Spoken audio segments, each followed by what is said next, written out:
అసలు పాపం అంటే ఏంటి? మనం చేసే పనా? లేకపోతే మనస్సులో ఉండే ఆలోచన? ఈ ప్రశ్న ఎప్పట్నుంచో ఎంతోమందిని ఆలోచింపచేస్తూనే ఉంది. మరీ ముఖ్యంగా ఏ దారీ లేనప్పుడు నిస్సహాయ స్థితిలో చేసిన ఒక తప్పుకి కూడా శిక్ష అనుభవించాల్సిందేనా? సరే, ఈరోజు మనం ఈ క్లిష్టమైన విషయాన్ని కొంచెం లోతుగా పరిశీలిద్దాం. దైవక న్యాయం మన పనుల్ని ఎలా చూస్తుందో, దేనికి ఎక్కువ విలువ ఇస్తుందో తెలుసుకుందాం. రండి, ఈ విశ్లేషణలోకి ఈరోజు మనం ఏమేం మాట్లాడుకోబోతున్నామో ఒకసారి చూద్దాం. ముందుగా నిస్సహాయ స్థితిలో చేసిన పాపం గురించి చర్చిస్తాం. ఆ తర్వాత మనస్సులో ఉండే సంకల్పానికి ఎంత బరువుంటుందో చూద్దాం. కొన్ని సందర్భాల్లో దేవుడు ఎందుకు క్షమిస్తాడో ఉదాహరణలతో తెలుసుకుని అసలు శిక్ష నుండే మినహాయింపు పొందినవాళ్లు ఎవరు అనే విషయం చూద్దాం. ఇక చివరగా అన్నింటికంటే శక్తివంతమైన పశ్చాత్తాపం గురించి మాట్లాడుకుని ఈ విశ్లేషణను ముగిద్దాం. సరే, ఇప్పుడు మన చర్చలో అసలైన పాయింట్కొచ్చేశాం. ఇక్కడే మనం అసలు సమస్యను ఎదుర్కోబోతున్నాం. ఒక వ్యక్తి తన చేతుల్లో లేని పరిస్థితుల వల్ల ఒక తప్పు చేస్తే దాన్ని మనం ఎలా చూడాలి? ఒక్కసారి ఆలోచించండి. వేరే దారే లేదు. తప్పనిసరి పరిస్థితుల్లో ఒక తప్పు చేయాల్సొచ్చింది. మరి ఇప్పుడు ఆ పని చేసినవాళ్లు కూడా పాపుల కిందే లెక్క. వాళ్లు కూడా శిక్ష అనుభవించాల్సిందేనా? ఈ ప్రశ్న మన నమ్మకాల్ని, మన నైతికతను ఒక పెద్ద సవాల్ చేస్తుంది. దీనికి దొరికే సమాధానం మనల్ని ఖచ్చితంగా ఆశ్చర్యపరుస్తుంది. అయితే మనం అడిగిన ఈ చిక్కు ప్రశ్నకు సమాధానం మనకు బయట ఎక్కడా దొరకదండి. అది మన లోపలే ఉంది. మన మనస్సులో, మన ఉద్దేశంలో, మన సంకల్పంలో. అదే దైవిక న్యాయానికి పునాది. ఇక్కడే దైవిక న్యాయంలో ఉన్న అసలైన సూత్రం మనకు అర్థమవుతోంది. ఎవరైతే నిజాయితీగా, మంచిగా బ్రతకాలని అనుకుంటారో, కాని వాళ్ల చేతుల్లో లేని పరిస్థితుల వల్ల వేరే దారి లేక తప్పు చేస్తారో, వాళ్లకు దేవుడి క్షమ తప్పకుండా ఉంటుంది. ఎందుకంటే ఇక్కడ ముఖ్యం చేసిన పని కాదు, ఆ పని వెనుకున్న ఉద్దేశం. చూడండి, ఇక్కడే మనం మనుషులు పెట్టుకున్న న్యాయానికి, దైవిక న్యాయానికి మధ్య ఉన్న అసలైన తేడా స్పష్టంగా కనిపిస్తోంది. మన చట్టాలు ఏం జరిగింది అని మాత్రమే చూస్తాయి, కాని దైవిక న్యాయం అది ఎందుకు జరిగింది అని లోతుగా చూస్తుంది. ఈ చిన్న తేడాను అర్థం చేసుకుంటేనే మనకు అసలు విషయం బోధపడుతుంది.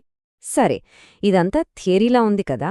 నిజ జీవితంలో ఇది ఎలా పనిచేస్తుందో కొన్ని ఉదాహరణలు చూస్తే మనకు ఇంకా బాగా అర్థమవుతుంది. ఈ కథలు మనకు విషయాన్ని ఇంకా స్పష్టం చేస్తాయి. ఒక మనిషున్నాడు. కొన్ని రోజులుగా కడుపులో తిండిలేదు. ఆకలితో చచ్చిపోయేలా ఉన్నాడు. ఆ టైంలో ప్రాణం నిలబెట్టుకోవడం కోసం ఏం చేస్తాడు? కళ్లముందు కనిపించిన ఒక రొట్టె ముక్కను దొంగిలించాడు. ఇక్కడతను ఉద్దేశం దొంగతనం చేసి ఇంకొకన్ని ఇబ్బంది పెట్టడం కాదు, కేవలం తన ఆకలి తీర్చుకుని ప్రాణం కాపాడుకోవడం. అందుకే దేవుడి దృష్టిలో ఇది పాపం కాదు, ప్రాణరక్షణ మాత్రమే. అలాగే ఇంకో ఉదాహరణ. ఒక మహిళ మీద దాడి జరుగుతోంది.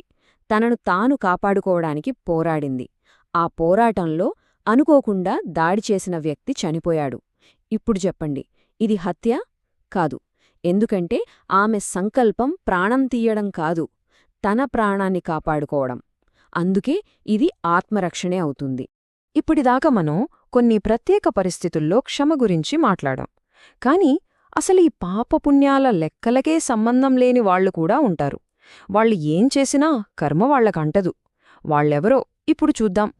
మానసిక సమస్యలున్నవాళ్లు, ఏమీ తెలియని పసిపిల్లలు, అలాగే జంతువులు, పాములు, పులులు లాంటివి. వీళ్లు చేసే పనులకు వీళ్లని బాధ్యుల్ని చేయలేం. ఎందుకని? దీని వెనక ఓ పెద్ద కారణమే ఉంది. ఎందుకంటే సింపుల్గా చెప్పాలంటే వాళ్లకి వివేకబుద్ధి అనేది ఉండదు. అంటే ఏది మంచి, ఏది చెడు అని ఆలోచించి ఒక నిర్ణయం తీసుకునే శక్తి వాళ్లకి లేదు. ఒక పని తప్పు అని తెలిసి కావాలని చేసే అవకాశం వాళ్లకు లేదు కదా.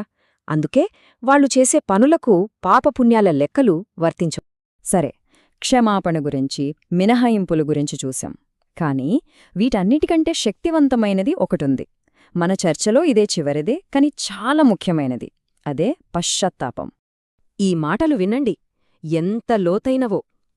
ఒక వ్యక్తి తాను చేసిన తప్పును తెలుసుకుని మనస్ఫూర్తిగా బాధపడి పశ్చాత్తాపపడితే ఆ నిజాయితీకి ఉన్న విలువ కేవలం పైకి భక్తి ప్రదర్శించేవాడి వేల పూజల కంటే ఎంతో ఎక్కువట. దేవుడు మనసులోని ఆవేదనకే ఎక్కువ విలువ ఇస్తాడు. కాబట్టి చివరిగా మనం వేసుకోవాల్సిన ప్రశ్న ఇదే: అసలు నిజమైన న్యాయం దేన్ని బట్టుంటుంది? మనం చేసిన పనిని బట్టా, లేక ఆ పని వెనుక ఉన్న మనసును బట్టా? ఈ విశ్లేషణంతా విన్నాక మనకొక విషయం స్పష్టమవ్వాలి. దైవిక దృష్టిలో మనసులో ఉన్న స్వచ్ఛతకే అసలైన విలువ. మనల్ని మనం అర్థం చేసుకోవడమే నిజమైన ప్రయాణం.